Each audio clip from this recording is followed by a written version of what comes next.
Hey, it's Adam from CollectionDX, and I put together a video review of one of my recent acquisitions, Yamato's 1/48 scale transformable Valkyrie, or Veritech if you're a Robotech fan.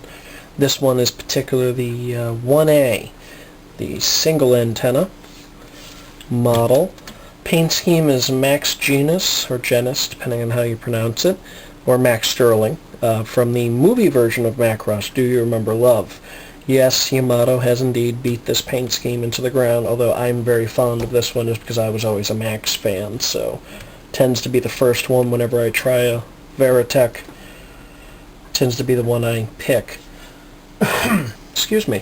So anyway, I'm going to be doing the transformation in the video segment, video sort of review capture separately just because it's such a large item and it's a bit unwieldy.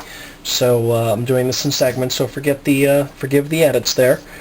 Basically, I just wanted to show off a couple of nice little features here. In jet mode, of course, it's beautiful. It's got all the proportions. They've really gone all out to get the proportions just right. Look at that. Look. Upside down and no tail fin falling out. Yes, I can shake that and nothing will happen. Yamato has done a very nice job. I will say, while it's in mid-transformation, it feels a little unwieldy and floppy, but in the different modes, each mode is very, very tight. Real quick here, a couple of very cosmetic features is the little fins in the wings can bend in either direction. Let's see here. This is a little awkward to get out. There's a bit of an air brake slash, access panel that opens up. I believe it's an air brake, though. It's got some detail painted in there. It's a nice touch. Doesn't really serve a purpose other than looking cool. So if you want to present your jet, as looking on the runway, you can. Cockpit, of course, opens. Figure comes out.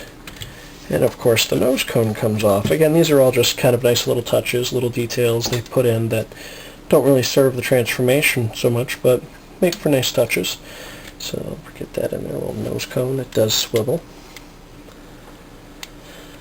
I'll close that because I may flip him in a minute, but again, moves there. So they did a nice job with that.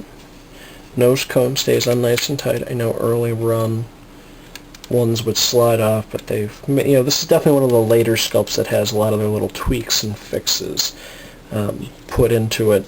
Also, gun pod attached to the bottom. You may notice I've left the strap on mine. I don't necessarily recommend this for folks because, if you're not careful, feels like it could tear easily. I tend to be pretty careful about it, and I prefer the strap on it when it's in gear walk and bat ride mode. So I tend to leave it there, but your mileage may vary. You may want to try something differently. Tires are rubber, so it's very, very nice. And of course, little access doors. This is nice little, goes up and down, so it can be caught and dragged along. So they did a nice job. It's again, in jet mode, it's big, of course. They did a real nice job. I've been very, very happy with it. I have a couple of nitpicks, but I'll go over those as we go along. Alright, now to try and transform this bad boy.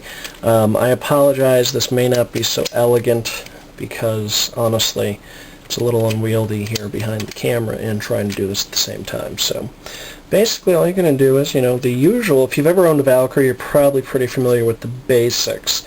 And, get the antenna out of the way. Go ahead and get the landing gear back in. Doors close up. Voila. Those are die cast. The rest of the nose is plastic.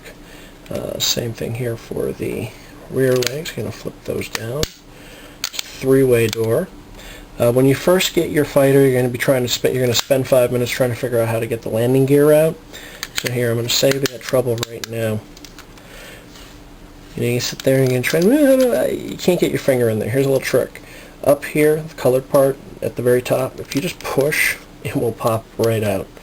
At which point, you can gain access to all the little doors. So, there you go.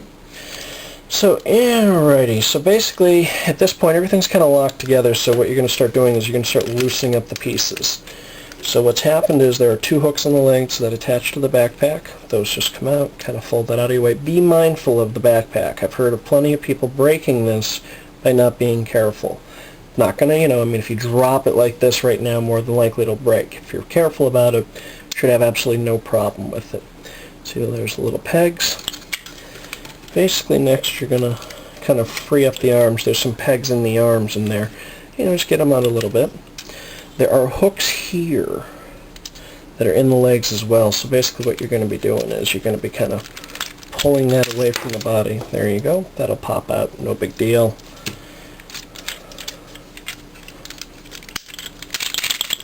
So I'm just going to kind of swing those out so they're a little easier to manage. I'm also going to open the feet so I can stand up while I'm talking to you. Pull out. Nice thing about the feet is, of course, you can keep them straight. They do angle, so you can get more of that anime look going on. And of course, you may check the photos. You can see the jet vents in the back of the feet when it's in jet mode, which is a nice touch. So, there you go.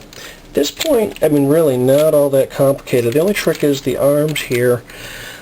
Again, I haven't read a lot about folks breaking or doing any real harm here, but this one can sometimes kind of get caught. Basically, what's going to happen is there is a bar here that's attached to the arm, and it kind of swivels out. See, this one's swiveling out no problem, and come around basically. So you're gonna, flips out very much like the classic. And it gets around. There's a little nub that kind of locks it out, and you got to push it in. So that one's all set. This side, for some reason, tends to give me a bit of a problem. Again, your mileage may vary, but basically it's kind of caught here in the plastic. Don't get flustered. Don't start taking stuff apart. If that ends up happening to you, detach the legs here at the top where the hips. These are just little pegs in here. And a little T-bar right in there that clips in. So now I can get at that arm a little better, and it'll now slide out for me. So I'm going to lock these guys back in because I don't really need to take those very far. And the arm's just going to slide right around. Voila. So at this point, pretty much in gear walk mode. Oh, before I forget, before you start locking everything down, you're going to want to make sure you pop this hatch. Because what happens is there is a clip that flips out here. This is going to hold your backpack when it's in gear walk mode, so that you don't have floppy backpack syndrome. And we all know how you hate floppy backpack syndrome. I know I do. And voila. So let's just kind of get things straightened out here. Of course, the knee covers kind of come down. You got your traditional straight legs. Just going to kind of straighten that out so you can see them. Now, arms, of course, pretty straightforward. Voila. There is a hatch here, right here, that opens up, and the hand flips out. Voila, pretty simple. And then it pins right back down. Same thing for this side. Just pop it out. It's on a little hinge. Hand rotates. Voila. And before I go on to the next stage, real quick, I want to point out here the little antenna in the backpack that you normally have only ever really found on the model kits. Sitting right there. Just pulls right out. Sits at an angle. Then it goes right back in when you're done. When you want to go back to robot mode. So, there you go. Gear walk mode. Ta-da!